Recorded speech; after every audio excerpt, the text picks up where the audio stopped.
There are days when the sound of a school bell should simply mark the end of a class, just another moment filled with laughter, chatter, and carefree energy. But at Evergreen High School in Colorado, that bell became the prelude to tragedy. A student opened fire, injuring two classmates before taking his own life. In just a few minutes, a classroom turned into chaos, and an entire community was left in shock and heartbreak. We could stop there, simply acknowledging the horror, but stories like this demand something deeper. Because behind every bullet fired lies a silence that went unheard, a cry that never found a listener.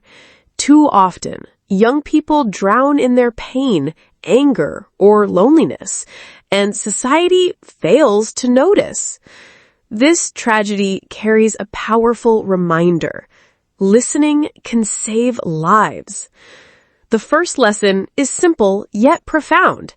Every act of kindness matters. A smile, a genuine question, a hand offered.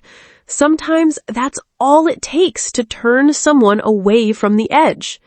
This shooter was a student, someone who walked the same hallways, sat in the same classrooms.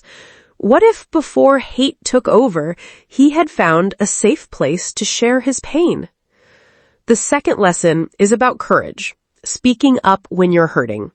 Silence is a poison that eats away at the soul.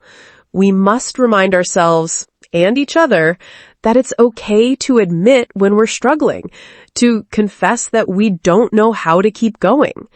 Sharing your pain is not weakness. It's the first step toward healing.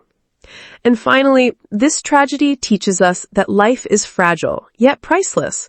Two young people are now fighting for theirs. They remind us that nothing is guaranteed, that every shared moment is a gift. Instead of chasing what we don't have, we should learn to cherish what's still here, right in front of us. Yes, the shooting at Evergreen High is a wound for Colorado, but it can also be a light for all of us, if we let it be. The lesson is clear. Never dismiss another person's pain and never delay the love you can give today. Because in the end, what saves this world isn't fear.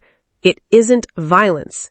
It's the courage to reach out again and again, even in the darkest of moments.